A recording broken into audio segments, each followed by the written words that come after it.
Yo, what's good everyone? Let's talk some football here today. We're just one day away from opening kickoff for the 2022 NFL season. We got ourselves a Thursday night showdown between the Los Angeles Rams and the Buffalo Bills. Perhaps an early Super Bowl preview? I don't want to get too far ahead of myself. We do have the entire football season ahead of us, but certainly two of the top teams heading into this season, so a great way to kick off this season. Really looking forward to this game. But what we're going to be doing here today is breaking down that Draftkings Showdown slate. I'm going to go through a couple of my favorite captain plays and talk about some of my favorite flex plays as well. But before we dive into my spreadsheet here, if you could like this video and subscribe to the channel, I would greatly appreciate that. Now let's go ahead and break down this Thursday night showdown slate. Alright, so diving into the spreadsheet here, we're going to do the same thing that we did last year and the year before that. Same process, right? You might see me revamp this spreadsheet throughout the year. It is getting a little repetitive at this point, but same process here. What we do is we kick things off in the top left-hand corner with those Vegas odds. I'll then go through those showdown stats from 2021 behind my fat head, and then we'll dive into my favorite plays. We're going to start with the captain plays, and then we'll dive into my flex plays. So a little preview there, but let's hop into it. So kicking things off here in the top left-hand corner then with those Vegas odds. You can see the Bills are favored to win right now at minus 130 on the money line, and they're 2-point favorites as well. And we got the Rams there playing at home and obviously defending Super Bowl champions coming in at plus 110 on the money line. And then we got some high scoring potential in this matchup. Two of the better teams in the NFL. Over-under right now is sitting at 51.5.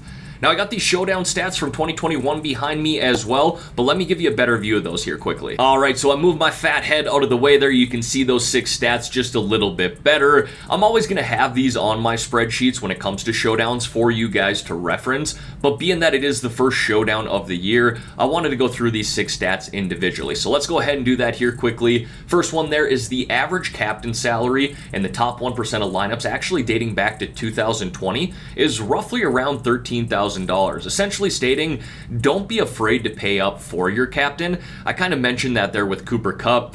His ownership is probably going to be pretty heavy no matter what, but when you pay up for someone like Cooper Kupp, especially in the captain spot, it forces you to get contrarian elsewhere due to the lack of salary that you have. Number 2, 34% of all lineups rostered a wide receiver at captain, and 33% of the top 1% of showdown lineups did as well, leading all positions at captain production. Number 3, 62% of the top 1% of lineups rostered a captain from the team favored to win, so in this example here, the Buffalo Bills.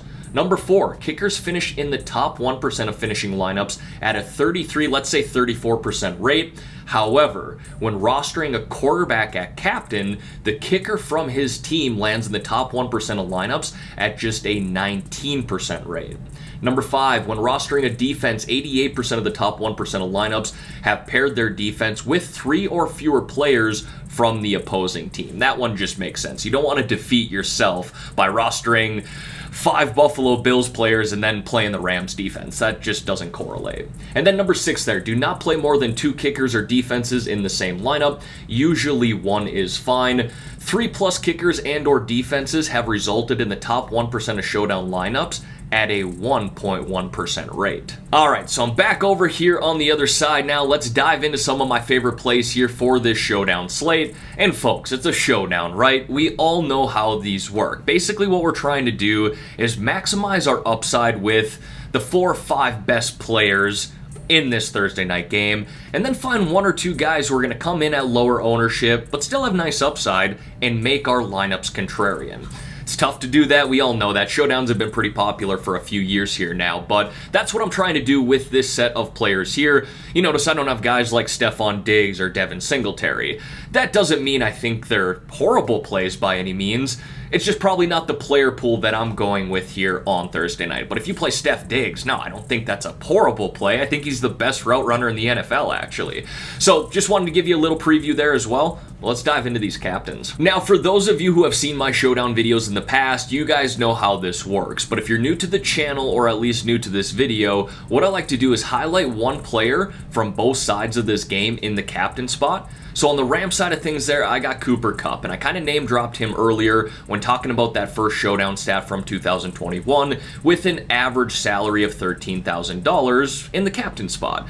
Now, Cooper Kupp is $5,000 more expensive than that, but just take the median here between Gabe Davis and Cooper Kupp. It's roughly around $14,000, so that makes sense as to why that is the median. Like I said, I'm not afraid to pay up for my captain. It's kind of going to force me to get contrarian elsewhere.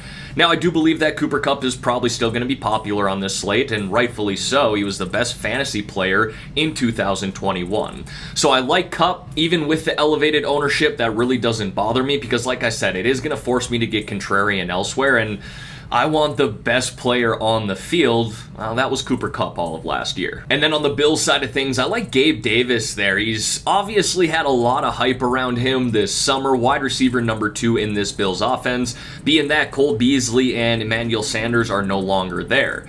Steph Diggs is still the number 1 wide receiver in this game. And honestly, I don't believe we're going to see Jalen Ramsey shadow Diggs.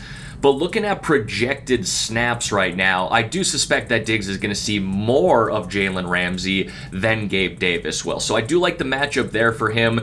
And, Gabe Davis is a guy that could easily see 7+ targets in this game. So it's a good price. He likely will be pretty popular as well, so we'll look to get contrarian elsewhere. And if you're playing Gabe Davis, and for that matter, Cooper Kupp, it makes sense to stack them up with their quarterbacks. But yeah, I like going with wide receiver number 2 here. Like I said, I don't hate Diggs. I just prefer to go the Gabe Davis route on this Thursday night showdown. Now let's dive into these flex plays here. And the first 2 that you notice are Josh Allen and Matthew Stafford. I just name drop them. If you're playing Gabe Davis and Cooper Kupp in the captain spots, it makes sense to play these guys as well. Get that correlation. And honestly, it just makes sense to play at least one quarterback in your showdown lineups as well.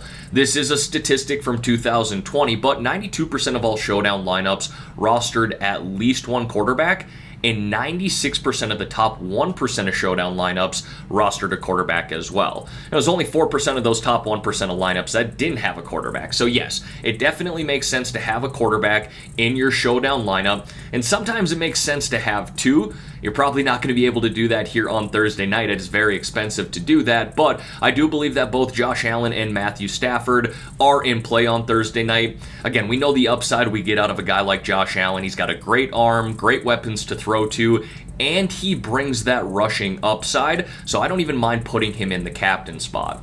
With Matthew Stafford, he does not have that rushing upside that Josh Allen has, but still a guy that can get you 24+ Draftkings points, as he did that in 9 games last year, including the playoffs. So yeah, he doesn't have that rushing upside, but certainly capable of meeting value at that price. I don't know if I'm going to put him in the captain spot myself on Thursday night. I think there's a case to be made, but I would prefer Cooper Kupp, Allen Robinson over Matthew Stafford. And then on the Bills side of things, I like Gabe Davis and Josh Allen. The next guy on my list there then is Cam Akers, running back of the Los Angeles Rams. And look, everyone, usually these notes I have off to the right-hand side are littered with in-season statistics, but being that it's week 1, I obviously don't have those.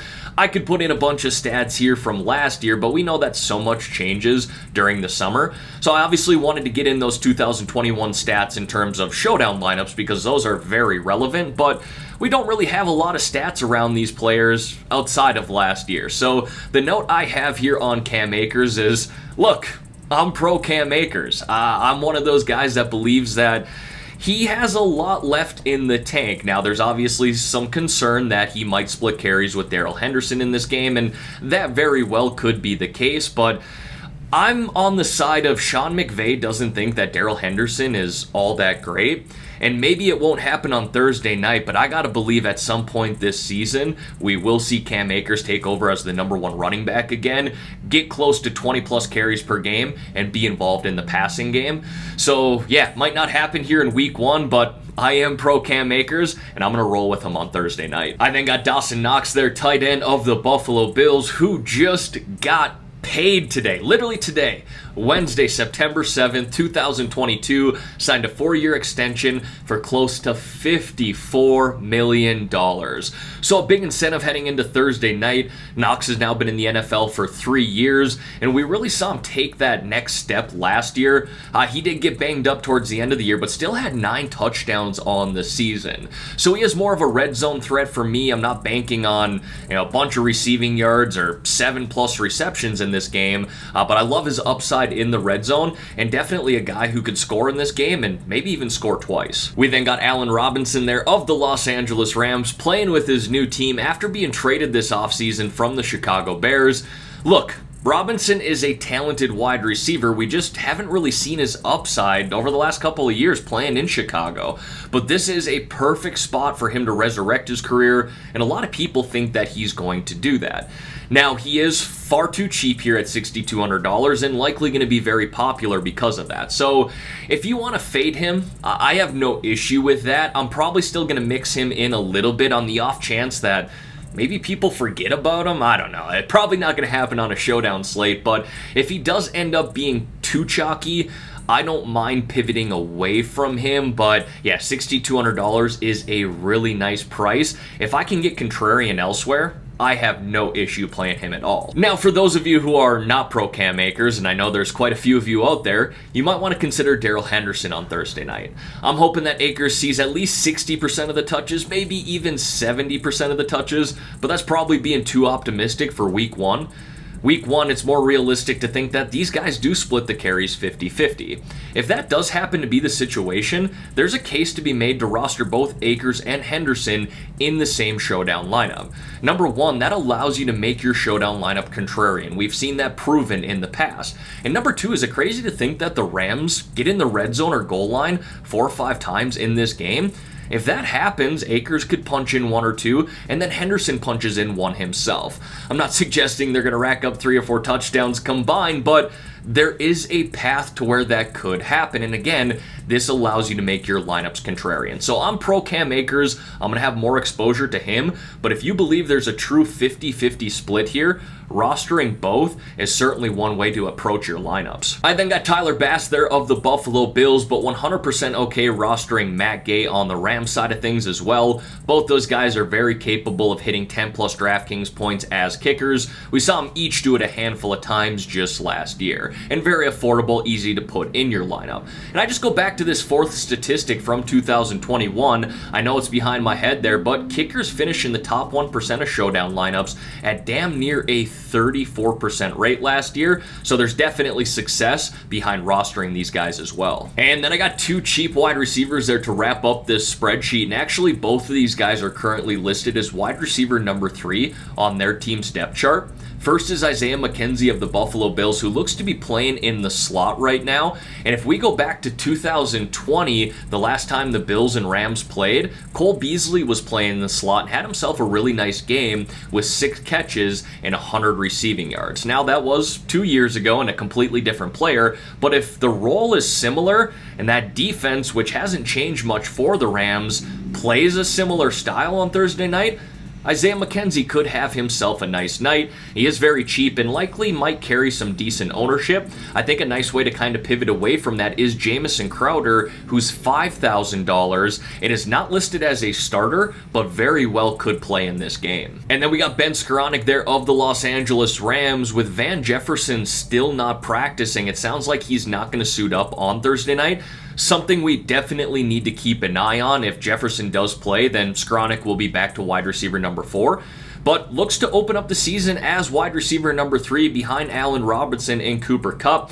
I'm not banking on a lot from him, but at $1,800, we really don't need much from him in order to meet value. And he happens to score a touchdown, then he's smashing his value. All right, everyone, that is going to wrap up this video here for today. As always, thank you all for taking the time out of your day to watch the content here on this channel. If you could like this video and subscribe to the channel, I would greatly appreciate that. But football is back, baby. Let's enjoy this Thursday night slate. Let's win a little money as well. In the meantime, I'm out of here.